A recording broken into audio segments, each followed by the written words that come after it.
संविधान को पढ़ के देश नहीं चलाते, ये मनवादी सरकार है, ये अपने मन से देश चलाते हैं। अभी तो ये स्टेडियम भरा है, अभी आप ट्रेन से लेके सड़कें भी भरेंगी। We are believe on that. Now we are equal. Now we are Indian. We are not upper and lower. We are equal.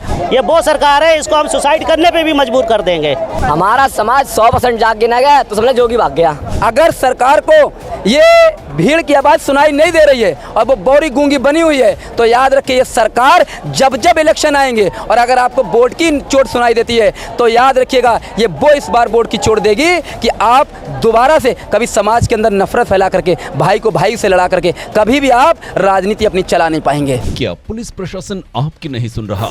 गुंडे माफियाओं से भी हैं परेशान। अगर समस्या है तो बताइए। सिस्टम की प्रताड़ना को गुप्त रोग मत बनाइए। जनता का मुकदमा विद प्रज्ञा मिश्रा। अपनी समस्या हमें ईमेल करें या व्हाट्सएप पर भेजें। समस्या की गंभीरता के आधार पर आपको उल्टा चश्मा यूसी के स्टूडियो बुलाया जाएगा। उल्टा चश्मा यूसी जनता की भलाई के लिए प्रज्ञा मिश्रा जी द्वारा स्थापित एक चैनल है। हमारे पास संसाधन सीमित हैं, लेकिन समाज की भलाई का जज्बा असीमित है। अगर आप हमें सपोर्ट करना चाहते हैं तो हमारा आर्थिक सपोर्ट करें और स्क्रीनशॉट जरूर भेजें, जिससे हम आपका आभार व्यक्त कर सकें और असल में उस आम जनता का मुकदमा लड़ सकें जिसकी कोई नहीं सुनता। नमस्कार, आप उल्टा चश्मा यूसी देख रहे हैं और मैं हूं आपके साथ अभिनव कुमार। हमारी मौजूदगी दिल्ली के इंदिरा गांधी स्टेडियम में है। स्टेडियम की पूरी तस्वीर दिखाइए, एक बार कैमरा घुमा के दिखाइए कि यहाँ पे तमाम आज़ाद पार्टी के समर्थक और भीम आर्मी के तमाम लोग आज यहाँ पे प्रदर्शन कर रहे हैं। अपनी मांग को लेके क्या मांग कर रहे हैं और किस मांग को लेके आज यहाँ पे आए, क्योंकि इन लोगों का कहना है कि संविधान बचाना है, संविधान खतरे में है। क्या कहना चाहते हैं और क्या मांग कर रहे हैं? सबसे पहले तो पत्रकार महोदय, मैं आपका शुक्रगुजार हूँ कि ये बहुजन समाज की आवाज़ आप उठाने के लिए इस स्टेडियम में आए और आपका चैनल जो उल्टा चश्मा है, इसके बहुत से लोग पूरे हिंदुस्तान के कोने कोने में समर्थक भी हैं और आप देश की सच्चाई को दिखाने का काम करते हैं। रही वाली बात यहाँ आने की, तो हम लोग बरेली से आए हैं। मेरा नाम नईम रज़ा है, मैं आज़ाद समाज पार्टी से मंडल उपाध्यक्ष हूँ। और जो हम लोग यहाँ आज आए हैं वो सिर्फ नारे लगाने के लिए, चीखने चिल्लाने के लिए नहीं आए हैं। ये पूरा बहुजन समाज अपने सीनों के अंदर एक दर्द छुपा कर लेकर के आया हुआ है। वो दर्द ये दर्द है कि जो समाज सदियों सदियों से दबा कुचला समाज रहा है, जिसके लिए ऊपर सदियों सदियों से जाति के नाम पर, छुआछूत के नाम पर अत्याचार होते चले आए हैं। आज जब देश आज़ाद होने के बाद बाबा साहब के द्वारा दिए गए आरक्षण के थ्रू थोड़ा बहुत अपने पैरों पे खड़ा होकर सीखा उसने खड़ा होना, तो ये सरकार सुप्रीम कोर्ट के बहाने से हमारे पैरों को, हमारे समाज के पैरों को तोड़ने का काम कर रही है। सरकार इतनी चालाक है कि उसने सोचा कि अगर कोई भी अमेंडमेंट, कोई भी बिल इस समाज के खिलाफ आरक्षण को ख़त्म करने के लिए हम लेकर के आते हैं, तो ये बहुजन समाज के लोग जो हैं बहुत आक्रोशित होकर के सड़कों पर उतरेंगे, विरोध करेंगे। इसका राजनीतिक हमारा नुकसान होगा, इसलिए उसने फिर सुप्रीम कोर्ट के दामन का सहारा लिया। और मैं आपको सच बताऊं, एक और प्रोपेगेंडा चलाया जा रहा है कि देखिए सुप्रीम कोर्ट के खिलाफ ये बहुजन समाज इकट्ठा हुआ है। हम सुप्रीम कोर्ट के खिलाफ यहाँ इकट्ठे नहीं हुए हैं। सुप्रीम कोर्ट के अंदर कोलिजन सिस्टम के थ्रू जो ऐसे जज बैठे हुए हैं जो छुआछूत, ऊंच नीच, जात पात के अंदर विश्वास रखते हैं, जो मानव को सामान्य नहीं समझते हैं, जिन्हें यह दिखाई नहीं देता है कि जिस समाज के ऊपर सदियों सदियों से अत्याचार हुआ है, दबा कुचला समाज है, अगर आज वो अपने पैरों पे खड़ा हुआ है तो हम उसकी फिर बैसाखी उस पर उसे ला दें, उसके पैरों को तोड़ने का काम करें। हम ऐसे जजों के खिलाफ और ऐसी विचारधारा के खिलाफ यहाँ आज इकट्ठे हुए हैं। अच्छा, आपको क्या लगता है, हम लोग 20वीं सदी में हैं, आज 20वीं सदी में हम लोग आपस में बात कर रहे हैं, तो क्या आज की तारीख में भी समाज में ऐसे लोग हैं जो जाति के नाम पे, धर्म के नाम पे लोगों को बांटते हैं, भेदभाव करते हैं, छुआछूत की भावना क्या अभी भी हमारे समाज में बरकरार है? पत्रकार महोदय, अभी चंद दिन पहले की बात आपको मैं बता दूं, आपने राजस्थान के अंदर एक 8 साल के बच्चे की मौत की घटना सुनी होगी, जिसे एक मटके छूने पर मार दिया गया। इसी देश के अंदर आप देखते होंगे जब कोई दलित भाई मूंछों रख लेता है तो उसे मार दिया जाता है। इसी देश के अंदर आप देखते होंगे कि दलित तो भाई कोई घोड़े पर चढ़कर अपनी शादी निकाल लिया है तो उसे रोका जाता है, पीटा जाता है। इसी देश के अंदर आप देखते होंगे जब कोई दलित भाई मूंछों पर ताव देता हुआ बुलेट पर बैठ करके घूमता है तो कुछ लोगों को उसे बर्दाश्त नहीं होता। इसी देश के अंदर आप देखते होंगे कि बहुत से लोग अब मॉब लिंचिंग के नाम पर मुसलमानों को जगह जगह मारा जा रहा है। बताओ क्या ये भेदभाव, ये जात पात, ऊंच नीच, नफरत ये सरकार फैलाने का काम कर रही नहीं कर रहे, उनके लोग कर रहे नहीं कर रहे। अब एक बात मैं बता दूं कि जो आरक्षण का है, आरक्षण जाति व्यवस्था के आधार पर है। मैं तो कह रहा हूँ इस हिंदुस्तान के अंदर जाति व्यवस्था ही सब खत्म कर दे। सरकार एक ऐसा बिल लेकर के आए कि अगर कोई भी फॉर्म आता है, कोई भी जॉब आ रही है, जाति और जाति पहुँची ना जाए, कोई सिर्फ अपने नाम से पहचाना जाए, सरनाम के नाम से कोई ना पहचाना जाए। जाति से आप लोग खुश नहीं है? जाति जाति जो चिल्लाते हैं, ये फलना जाति का आदमी हो गया, हम फलना जाति हो गए, भैया फलना जाति को, ये जाति सिस्टम हटाना चाहिए, जाति प्रथा खत्म होनी चाहिए। We are believe on that, now we are equal, now we are Indian, we are not upper and lower, we are equal. हमारी तो विश्वास ये है कि मानव मानव एक समान में, ये बांटने का काम कर रही है। इन्हीं की जैसे विचारधारा के लोगों ने पहले इस समाज को 4 वर्णों में बांट दिया गया, फिर 4 वर्णों में जो शूद्र समाज था उसे 6743 जातियों में बांट दिया गया। अब जब उन्होंने देखा कि ये 6743 जातियाँ बाबा साहब के दिए संविधान के नाम पर एकत्र हो रही हैं, इकट्ठी हो रही हैं, तब उनमें इसमें जो आरक्षण मिला हुआ है, तो उस आरक्षण के नाम पर अब इन्हें लड़ाने का काम करो, भाई से भाई को भिड़ाने का काम करो। मगर याद रखिएगा कि ये बहुजन समाज के लोग अब जागरूक लोग हैं, ये समझदार लोग हैं। अगर सरकार को ये भीड़ की आवाज़ सुनाई नहीं दे रही है और वो बौरी गूंगी बनी हुई है, तो याद रखिए ये सरकार जब जब इलेक्शन आएंगे और अगर आपको वोट की चोट सुनाई देती है, तो याद रखिएगा ये वो इस बार वोट की चोट देगी कि आप दोबारा से कभी समाज के अंदर नफरत फैला करके, भाई को भाई से लड़ा करके कभी भी आप राजनीति अपनी चला नहीं पाएंगे। अच्छा, आप आखिरी में हम आपसे एक सवाल लेना चाहेंगे कि आप उत्तर प्रदेश से आते हैं, मायावती जी का जिक्र होता है, ये खासतौर पर बहुजन समाज की जब भी बात होती है तो मायावती जी का नाम आता है, लेकिन अब कहा जा रहा है कि मायावती अब वो हैसियत हो गई हैं, अब धीरे धीरे वो बैकफुट पे जा रही हैं। क्या आपको लगता है मायावती अब बैकफुट पे चली गई हैं? देखिए, मैं सबसे पहले आपको बताऊं,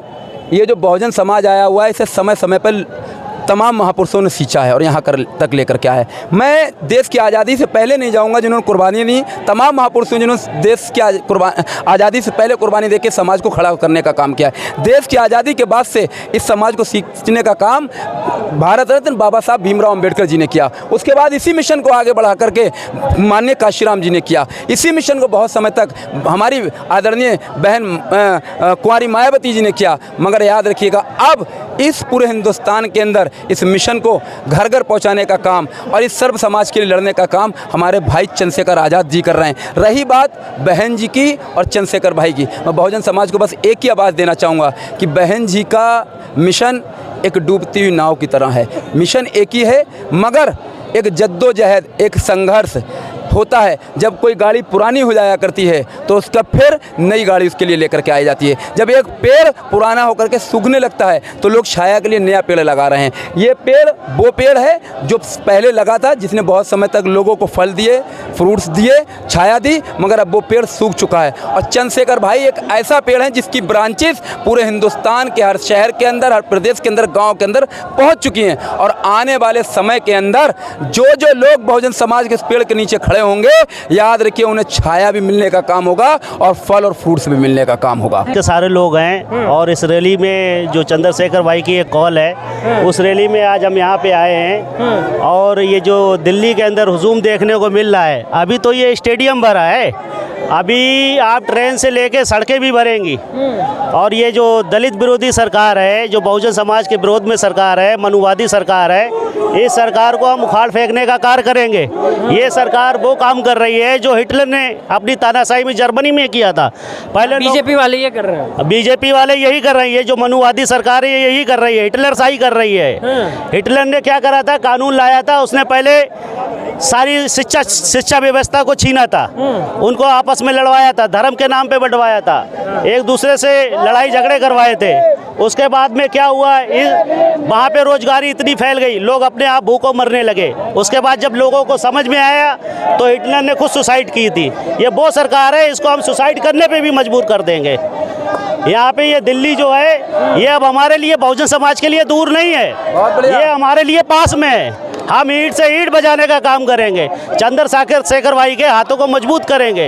वोट हमारा राज तुम्हारा, अरे वोट हमारा राज तुम्हारा, अरे वोट हमारा राज तुम्हारा। अच्छा, आप क्या कहना चाहते हैं, क्या मांग कर रहे हैं? ये आज ये महारैली जो आपका दिल्ली में हुआ, इस रैली के माध्यम से देशवासी को या फिर अपने सरकार को क्या मैसेज देने का प्रयास कर रहे हैं, क्या कहना चाह रहे हैं? हम बस ये कहना चाह रहे हैं कि हमारी जो मौजूदा गवर्नमेंट है इस चीज़ को सोच ले और समझ ले। जिस तरीके से ये जन आक्रोश इकट्ठा हुआ है, जिस तरीके से लोगों की तादाद इकट्ठी हुई है, ये सब आरक्षण के खिलाफ है।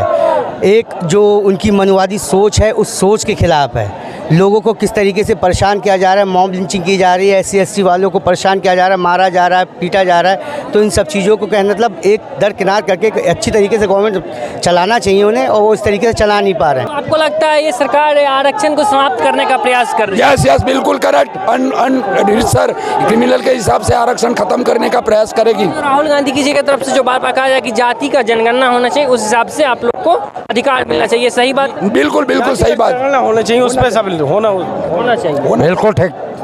ओके, जाति के लिए जनगणना होनी चाहिए, जातिगत जनगणना होनी चाहिए। संविधान को पढ़ के देश नहीं चलाते, ये मनवादी सरकार है, ये अपने मन से देश चलाते हैं। संविधान को जब तक कोई पढ़ेगा ही नहीं तो देश कहाँ से चलेगा? ये सरकार के लोग कहते हैं हमसे बड़ा संविधान का भक्त कोई है ही नहीं, हम संविधान को रखते हैं। संविधान के भक्त ये घूम रहे ना, कोई नहीं है जिनका संविधान ये घूम रहा है। जो संसद में कोई नहीं बोलता वो ये आगे मैदान में। अब बाबा साहब ने जब कहा था कि जब सारी दुनिया चुप हो जाए, कोई तुम्हारी आवाज नहीं सुनता है, तो रोडों पे आ जाना, उस दिन ऑटोमेटिक आवाज सुननी जाएगी।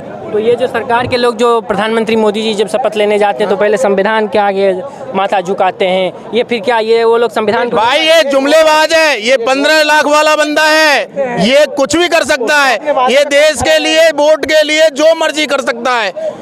इससे झूठा और भ्रष्ट हमने प्रधानमंत्री नहीं देखा। कोई नहीं देखा, सबसे मोदी जी से इसने देश के लिए कोई काम नहीं किया, देश कर्जे में वापस डाल दिया इसने। आने वाला टाइम हमें तो ऐसा लगता है कि नोट बदल दिया, वोट बदल दिया, इंसानों को नहीं बदलते। ऐसा नहीं हो कि ये भारत के लोग दूसरे देशों में फंस जाएं और उधर के इधर कर दे, इसका कोई भरोसा नहीं।